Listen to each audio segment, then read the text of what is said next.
하나님이 주시는 말씀 함께 나누도록 하겠습니다. 고린도전서 15장 1절부터 58절까지의 말씀입니다. 자, 우리 오늘 다시 한번 우리 성도님들과 인사하겠습니다. 예수님께서 부활하셨습니다. 예수님께서 부활하셨습니다. 자, 여러분, 우리는 이 부활의 기쁜 소식을 우리끼리 나누고 있는데요. 한번 이런 생각을 한번 해봅시다. 우리끼리는 예수님이 부활하셨습니다. 우리가 오늘 막 찬양도 막 뜨겁게 하고 막 그러는데 부활을 전혀 믿지 않는 세상 사람들이 우리의 모습을 보면 어떻게 보일까요? 쟤네들 뭐야? 아니, 과학적으로도 증명이 안 된 죽은 사람이 다시 살아난 그런 이야기들 자기들끼리 막 살아났다고 막 이렇게 이야기하고 자기들끼리 믿는다고 말하고 자기들끼리 체면 걸어서 막 이렇게 뭔가 흥분하는 그런 모습을 보이지 않을까요? 솔직히 말하면 아마 세상 사람들이 보기에는 그렇게 충분히 보일 수 있을 거라고 생각해요. 2000년 전에 로마인들도 그리스도인들을 볼 때 똑같이 봤어요. 더구나 그 당시 그리스도인은 어떻습니까? 자기들이 지배하는 피지배 소수 민족이 시작한 그런 운동이거든요.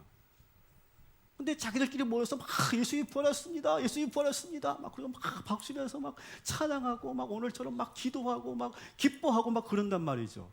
근데 그걸 로마인들이 본다고 생각해 보세요. 강대국 로마인들이 그걸 보면서 어땠을까요?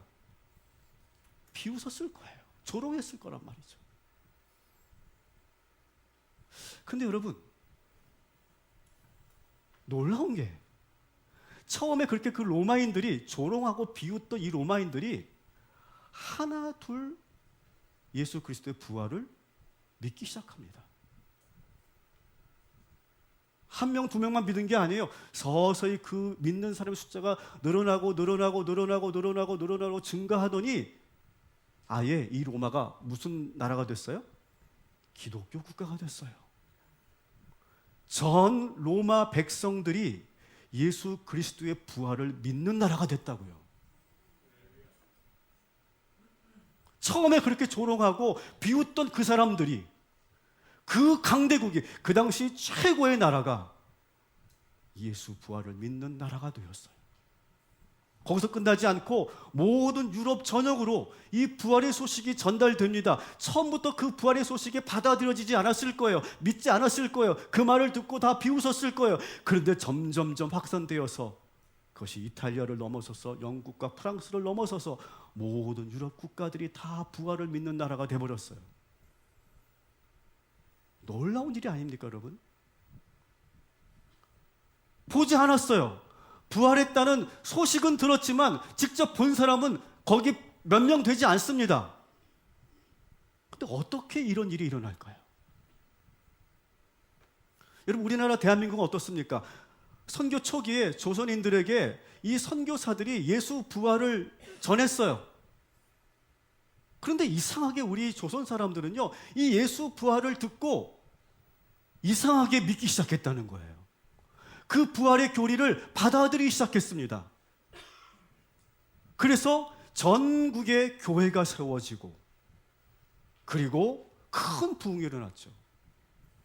지금도 이 한국 교회사를 연구하는 학자들이 놀라워하는 것은 이 선교의 역사가 중국에 비교해 본다면 100년에서 150년 차이가 나고요. 일본과 비교해도 30년의 차이가 납니다. 제일 늦게 들어온 나라예요, 이 복음이. 그런데 어떻습니까? 가장 부흥한 나라가 됐죠. 놀라운 일이죠. 처음에 자기들끼리 부활하셨습니다 하고 말할 때는 사람들이 비웃었지만 점점점 그 부활의 소식이 확산돼서 이제는 웬만한 사람이 다 부활을 믿는 그런 소식이 되었다는 거예요. 자, 그렇다면 여러분들은 어떤 계기로 어떻게 이 부활을 믿게 되셨습니까? 한번 여러분들도 부활을 믿게 된 한번 계기를 한번 돌아보시면 좋을 것 같아요. 물론 여기에도 아직도 믿지 못하는 분들이 몇 분 계세요. 한 4분 정도 계시네요. 그렇지만 적어도 여러분 이 부활절 이 아침에 여러분이 여기 오셨다는 것은 부활을 믿고 있기 때문에 오신 거죠. 근데 여러분 어떻게 믿게 되었습니까, 여러분? 여러분도 똑같아요. 저도 똑같아요. 저도 본 적이 없습니다. 예수님의 부활을 목격한 적이 없어요. 도마처럼 이렇게 만져본 것도 아니에요, 우리는요. 이것을 과학적으로 증명할 수도 없어요. 이미 오래전의 이야기이기 때문에. 근데 우리가 어떻게 부활을 믿게 되었을까? 여러분, 사도라고 하는 개념이 있죠. 사도는 12사도가 있고 13번째 사도가 바로 사도 바울입니다. 바울을 또 사도라고 부르죠. 근데 이 12사도와 이 바울 사도의 차이점이 뭔지 아세요? 그 차이점이 12사도는요 예수님의 부활을 직접 목격한 사람들이에요. 그러니까 그들은 당연히 믿겠죠. 만져보기도 했고 함께 식사도 했고 부활하신 예수님과 같이 40일 동안 함께 지냈기 때문에 그들은 확실하게 믿겠죠. 근데 이 13번째 사도인 바울은요 예수님의 부활을 목격한 적이 없습니다. 왜냐하면 그는 예수님께서 승천하시고 나서 나중에 다메섹에서 하늘에서 들리는 주님의 소리를 듣고 믿은 사람이거든요. 그러니까 부활을 목격한 사람이 아니에요. 어떻게 보면 그게 아주 결정적인 차이입니다. 사도 바울도 그 사실을 인정합니다. 그래서 자기 자신을 스스로 낮추는 그러한 표현을 합니다. 오늘 본문 우리 9절 말씀 한번 같이 읽겠습니다. 나는 사도들 가운데서 가장 작은 사도입니다. 나는 사도라고 불릴 만한 자격도 없습니다. 그것은 내가 하나님의 교회를 박해하였기 때문입니다. 아멘. 스스로를 작은 사도라고 부르는 이유는 뭡니까? 자신은 부활을 목격한 사람이 아니기 때문이고요. 그 다음에 전에는 박해하던 사람이었기 때문에 그렇습니다. 하지만 바울은요 직접 예수님의 부활을 보지는 못했지만 예수님의 부활을 믿었어요. 여러분 어떻게 생각하세요? 그 부활을 직접 보고 믿은 사람의 믿음과 보지 않고 믿은 사람의 믿음, 누구의 믿음이 더 클까요? 누구의 믿음이 더 클까요?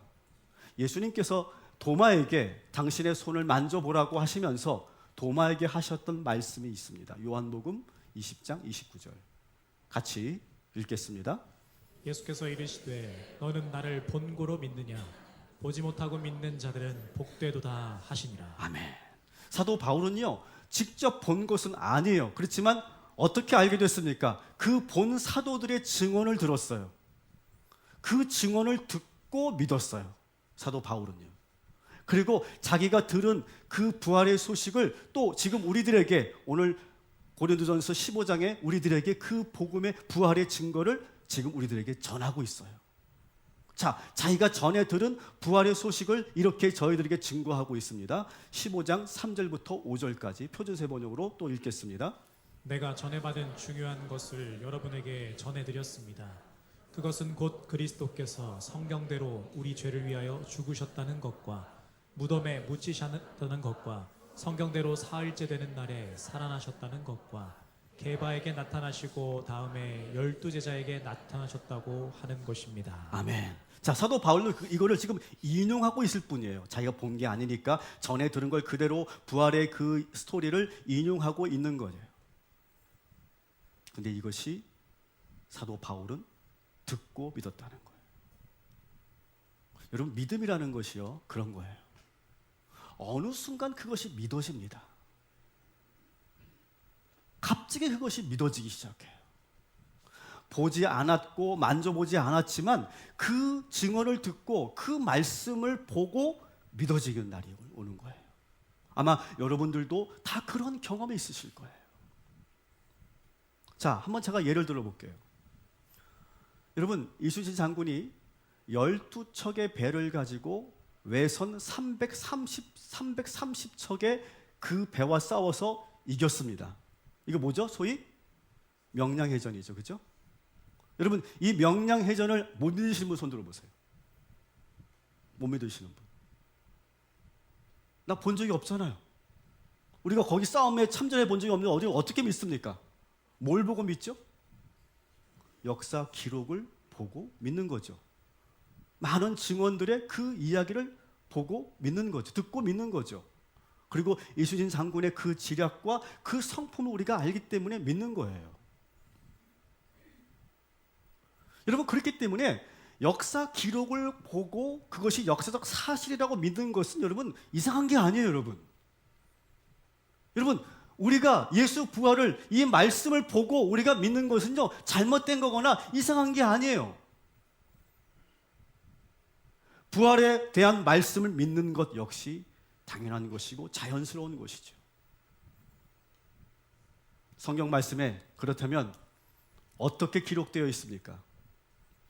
하나님께서 우리 인간을 사랑하셔서 예수 그리스도를 이 땅에 보내주셨고 예수님께서 우리의 죄를 위해 십자가에 달려 죽으셨어요. 그래서 악이 예수를 이긴 것처럼 여겨졌으나 3일 만에 부활하심으로 모든 죽음 권세를 물리치시고 악을 이기시고 승리하셨다는 이야기가 바로 이 성경에 기록되어 있는 줄 믿습니다. 우리는 이 말씀을 믿는 거예요. 사랑하는 성도 여러분, 다시 한번 부활을 확고하게 믿으시기를 주님의 이름으로 축원합니다. 예수 부활을 믿으시기 바랍니다. 자, 그런데 더 중요한 이야기를 제가 여러분들에게 하려고 하는 거예요. 사도 바울이 위대한 부분이 바로 이 부분인데요.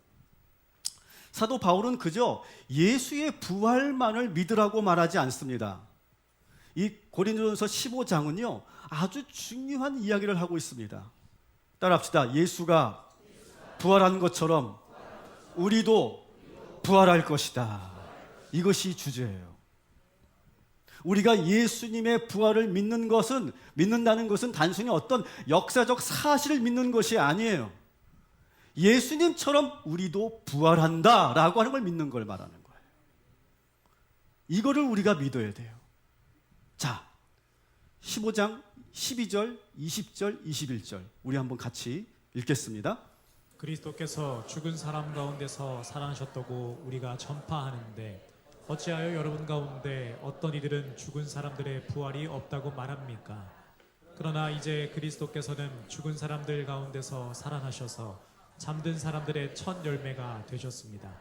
한 사람으로 말미암아 죽음이 들어왔으니 또 한 사람으로 말미암아 죽은 사람의 부활도 옵니다. 아멘. 여러분, 예수님의 부활이 중요한 이유는요 우리도 예수님처럼 부활할 것이기 때문에 그렇습니다.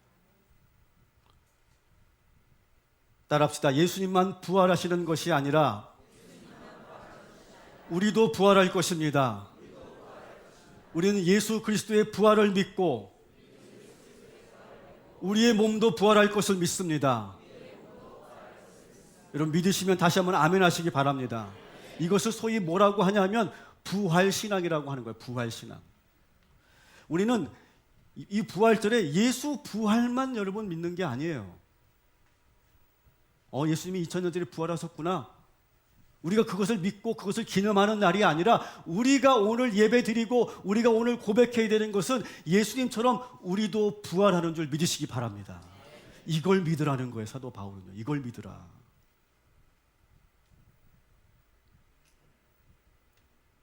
우리는 부활신앙을 가져야 돼요.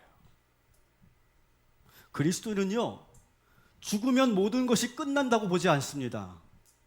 여러분, 사도신경에 이런 고백이 있죠. 따라합시다. 몸이 다시 사는 것과 영원히 사는 것을 믿습니다.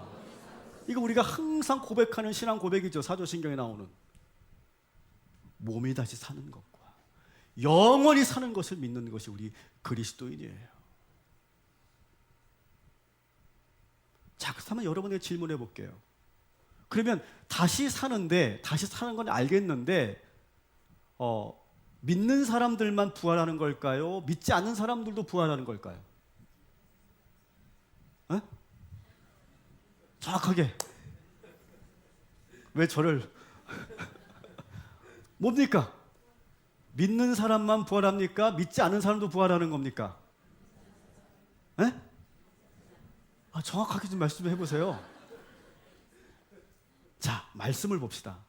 제가 하는 말이 아니니까 요한복음 5장 28절 29절 같이 읽겠습니다. 이를 놀랍게 여기지 말라. 무덤 속에 있는 자가 다 그의 음성을 들을 때가 오나니 선한 일을 행한 자는 생명의 부활로 악한 일을 행한 자는 심판의 부활로 나오리라. 아멘. 자, 어떻대요? 모두가 부활하는 거예요. 모두가. 예수님을 믿는 사람이든 안 믿는 사람이든 선한 일을 한 사람이든 악한 일을 한 사람이든 모두가 부활한다는 거예요. 모두가 부활해서 어떻게 합니까? 하나님 앞에 동일한 심판을 받는다는 거예요. 선한 일을 한 사람은 생명을 얻게 될 것이고 생명의 부활, 악한 일을 한 사람은 어떻게 됩니까? 심판의 부활을 받는다. 여러분, 이 부활 신앙이 왜 중요한 줄 아세요? 이 부활 신앙이 우리 믿는 사람들에게만 중요한 것이 아니라 이 세상에도 너무 중요한 그런 저는 개념이라고 생각합니다. 여러분, 이 세상을 살면서 부활을 믿지 않잖아요, 세상 사람들은요. 그러니까 어떻게 삽니까? 어떻게 살아요? 부활을 믿지 않으니까 그냥 마음대로 사는 거예요. 수단과 방법을 가리지 않고 성공만 하면 되고 잘 살기만 하면 된다고 생각하는 거예요. 내가 여기 살면서 수많은 그런 죄를 짓고 내가 악을 행해도 죽으면 끝이니까, 이 세상에 사는 것이 그냥 끝이니까 그렇게 생각하면서 우리가 그렇게 사는 거죠. 그러면서 이 사회에 많은 비도덕적인 일들이 일어나고 있는 거죠. 왜? 부활을 믿지 않으니까요. 부활이 있다는 것을 그들은 모르니까요. 그러나 하나님은요, 악한 일을 한 사람이 죽었다 할지라도 그것이 끝나는 것이 아니에요. 공소권 없음, 그렇게 되지 않습니다. 다시 그들을 살리신다는 거예요. 다시 그들을 살리셔서 소환하셔서 심판하신다는 거예요, 여러분. 무서운 복음입니다. 여러분, 죄는 숨길 수 없어요. 그러나 반드시 그 죄는 드러나게 되는 줄 믿으시기 바랍니다. 여러분, 죽는다고 끝나는 게 아니라는 거예요. 여러분, 죽는다고 끝나는 게 아니에요. 덮는다고 끝나는 게 아니라는 거예요. 결국 그것이 다 드러나게 된다는 거예요. 무덤에서 살리셔서 반드시 그 죄를 물으시고 심판하신다는 거예요. 이것이 바로 하나님의 정의라고 하는 거예요. 부활신앙은 바로 이 하나님의 정의를 이루는 일이라는 거예요. 여러분, 이 복음을 들으시고 두려워하시기를 주님의 이름으로 축원합니다. 자, 이제 우리가 이 부활신앙을 가졌다면 우리는 이제 어떻게 살아야 할 것인가 앞으로. 자, 세 가지로 여러분들에게 여러분을 권면하고 오늘 말씀을 마칠 건데요. 첫 번째는, 여러분, 부활을 믿는 사람은 어떻게 살아야 되느냐? 부활의 기쁨을 누리며 살아야 돼요. 부활의 기쁨. 그래서 초대교회 성도들은요, 오늘 이 부활절로 시작을 해서 50일 동안 무슨 절기를 보냈습니까? 우리는 잘 알고 있죠? 무슨 절기? 기쁨의 50일을 우리가 보내죠. 우리 교회는 이 전통을 계속 앞으로도 지속해 나갈 건데, 기쁨의 50일이라고 하는 절기를 보냈습니다. 이 기쁨의 50일에 이번에는 저희가 특별하게 이 묵상집을 여러분들에게 다 드렸어요. 이 기쁨의 50일의 이 묵상집은 여러분 돌아가 보시면 기쁨의 말씀들이 다 거기에 수록이 되어 있습니다. 그래서 우리가 매일매일 기쁨의 말씀을 계속 묵상하고 그리고 쓰게 되어 있어요. 그래서 이 묵상집에 보면 기쁨의 말씀이 있고, 그 말씀 가운데 여러분이 정말 가장 은혜가 되고 내 마음에 새기고 싶은 말씀이 있으면 거기에 직접 써보시는 거예요. 그리고 그 말씀을 묵상하고 나서 큐티를 하는 거예요. 적용을 하는 거예요. 그리고 하나님께 약속의 기도를 드리고, 하나님, 제가 이러한 기쁨의 삶을 살겠습니다. 이렇게 약속의 기도를 올려드리는 거예요.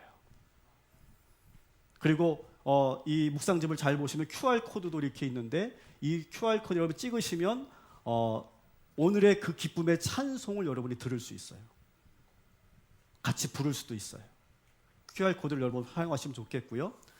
그리고 나서 여러분이 매일매일 50일 동안 이 기쁨의 말씀을 가지고 묵상하고 무장하면서 여러분들이 하셔야 될 것이 뭐냐? 기쁨의 감사 예물을 여러분 준비해 주시기 바랍니다. 매일매일. 아마 1000번째 하시는 분들은 아마 이해가 되실 거예요. 매일매일 하는 거예요. 액수는 중요하지 않아요.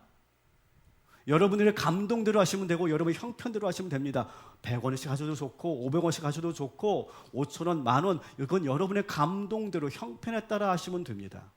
매일매일 50일 동안 해서 모여진 헌금으로 저희들이 이제 또 한 교회를 저희들이 섬기고자 합니다. 우리가 이번에 이 기쁨의 50일 미션을 우리가 수행하기 위해서 우리가 빨간 요소도 우리가 보냈는데 이번에는 우리가 교회를 우리가 후원하고 섬길 건데 이번에는 우리가 계속 후원하고 있었던 청라교회를 저희들이 후원하려고 합니다. 이 청라교회가 지금 교육관 건립을 지금 추진하고 있습니다. 원래는 아주 열악한 그런 사택이었어요. 아주 정말 열악한 그런 환경에 있는 사택인데 그 사택을 부수고 그리고 대신 거기에 다음 세대를 위한 교육관 건립을 지금 기도로 준비하고 있다고 합니다. 한번 영상 한번 보도록 하겠습니다. 청라제일교회는 충남 보령시 청남면에 위치한 교회이고요. 이 지역에 약 3,600여 명의 지역 주민들이 생활하고 있습니다. 이 지역 가운데에서도 종교 인구를 보면은 신앙을 가진 사람들이 많지가 않아요. 지금 청남면만 하더라도 10%가 되지 않는 인구가 기독교 인구이거든요. 청라제일교회는 1984년도에 세워진 교회인데요. 당시 교회가 세워질 때 어느 한 개인으로부터 땅을 기부받아서 세워지게 되었습니다. 당시 이 땅 위에 있던 건물 하나가 있었는데 처음에는 그 건물을 교회로 사용하다가 95년도에 조립식 교회를 세우면서 그 건물은 사택으로 쓰게 되었습니다. 워낙 노후도 되고 기초도 없이 지어진 건물이다 보니까 얼마 전에 이 사택 건물이 안전하지 못하다는 진단을 받았어요. 그래서 저희가 이번에 결정한 것은 사택을 좀 새롭게 신축하고 또 지금 교회 건물도 무허가 건물로 지어진 건물이다 보니까 사역에 좀 여러 가지 제한들이 많이 있었거든요. 그런데 이것을 온전히 농촌교회가 감당하기에는 어려움이 있는 상황입니다. 사실 이 사택을 건축한다는 게 미자립 교회가 감당할 수 있는 그런 일은 아니더라고요. 그럼에도 불구하고 그 일들이 진행되어지고 또 완성된다면 그것은 분명히 하나님이 하시는 일이라고 고백할 수 있거든요. 그런 고백을 통하여서 이 지역사회 가운데에서 하나님이 살아계심을 경험하게 될 것이고 활용할 수 있는 공간이 많아지면 저희가 사역하는 그 일들이 좀 더 효과적으로 진행되지 않을까 생각합니다. 작은 교회이지만 이 교회를 향한 하나님의 꿈이 있음을 저는 믿습니다. 그 꿈을 이루는 일에 여러분들께서 함께 기도해 주시고 동참해 주시면 감사하겠고요. 특별히 청라제일교회가 하나님의 살아계심을 드러내는 통로가 될 수 있도록 많은 기도와 관심을 부탁드립니다.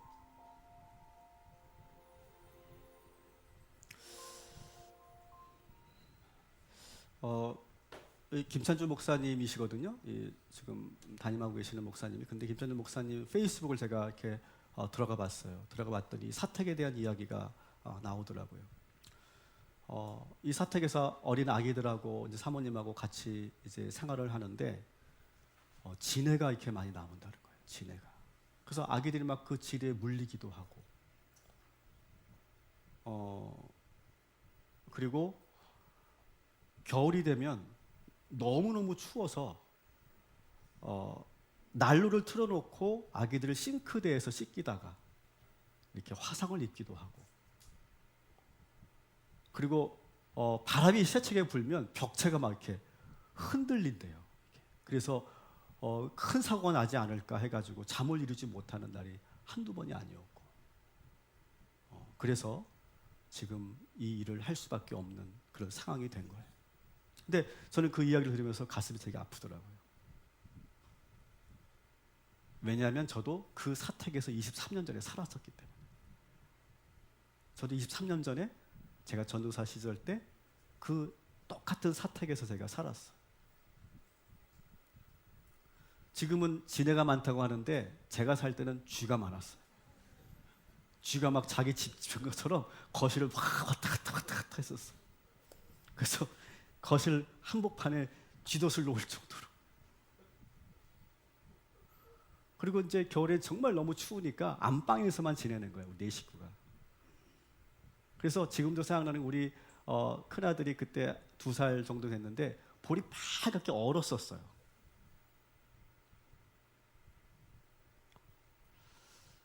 많은 사역자들이 거기서 1년 이상을 버티지 못합니다. 근데 지금 우리 김찬주 목사님은 5년째 여기서 사역을 하고 있어요. 그러면서 이 사택과 교육관을 지금 건립을 추진하고 있는 거예요. 여러분, 시골에 작은 교회가 살아야 도시 교회도 사는 줄 믿습니다. 여러분, 이것이 따로따로가 아니에요. 연결되어 있습니다. 여러분 보세요. 기업도 대기업만 산다고 국가 경제가 좋아지지 않습니다. 절대로. 모든 교회들이 각자의 위치에서 크든 작든 상관없이 각각의 교회들이 든든히 서 있을 때 한국 교회는 건강하게 될 것이고 부흥하게 될 줄 믿습니다. 저는 그래서 여러분들에게 제안 드리는 거예요. 여러분들이 불편하시면 안 해도 되고요. 관심 없으면 안 하셔도 됩니다. 여러분, 근데 제 말씀을 듣고 감동이 되시고 설득이 되시는 분만 해주세요. 매일 한번 기쁨의 말씀으로 무장하시고 묵상하시고 기도하시고 매일 여러분 정해진 헌금을 여러분 이렇게 잘 모아주시면 좋겠습니다. 커피 하루에 3잔 드시는 분들 한 잔을 줄이셔서 한 잔 값을 여러분들이 매일 여러분이 적립하셔도 좋을 것 같아요.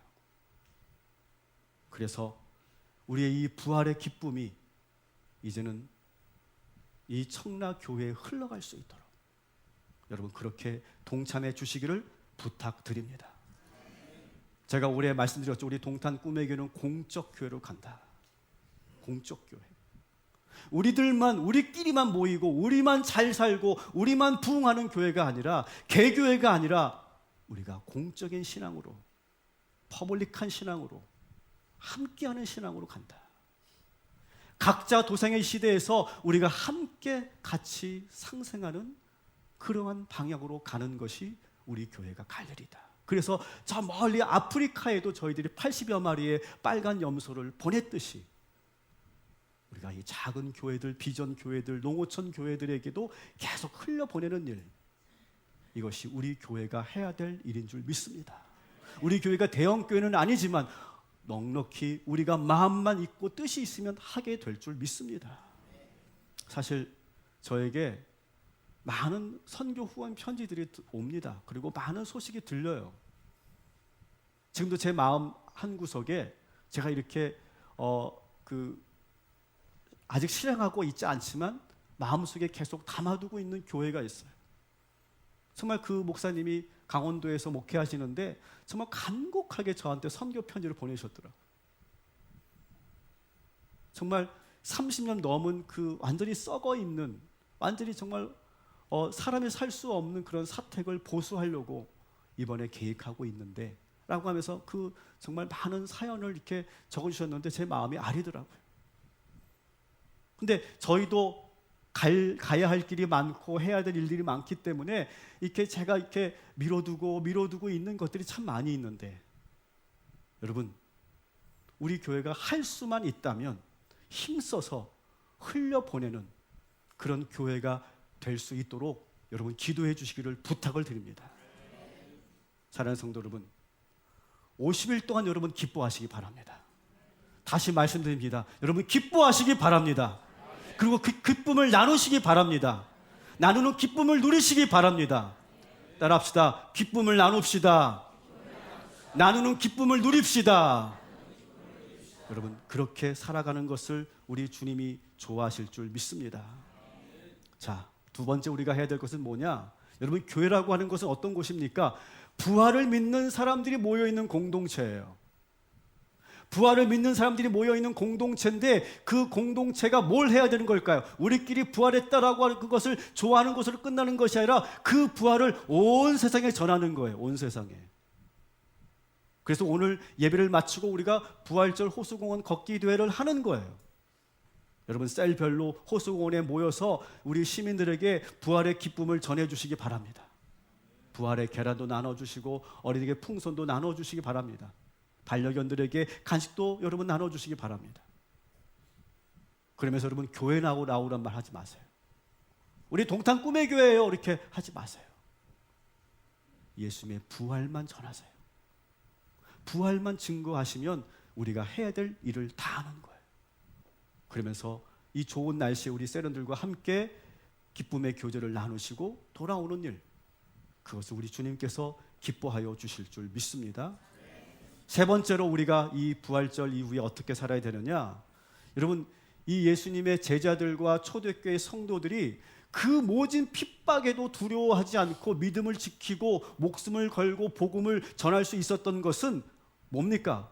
자기들이 이렇게 하다 순교당할 걸 알고 있지만 뭘 믿고 있습니까? 다시 부활할 것을 믿고 영원히 살게 될 것을 믿기 때문에 그들은 물러서지 않은 거예요. 부활을 믿으니까요, 유대인들이 두렵지 않습니다. 부활을 믿으니까요, 로마 황제가 두렵지 않습니다. 로마 시민들이 앞에서 기죽지가 않습니다. 부활을 믿으니까. 오히려 저들이 그리스도인들을, 부활을 믿고 전하는 그리스도인들을 두려워하기 시작합니다. 여러분, 부활 신앙은요, 초대교회 성도들을 완전히 뒤바꿔 놓은 거예요. 이 신앙을 갖게 되면서. 이 부활 신앙을 갖기 전에는요, 이 초대교회 성도들은요, 숨어 있었거든요. 열등감 속에 있었거든요. 두려워했거든요. 그런데 부활 신앙을 믿게 되니까 완전히 바뀌어버렸어요. 목숨을 걸고 세상에 나와서 부활의 복음을 전합니다.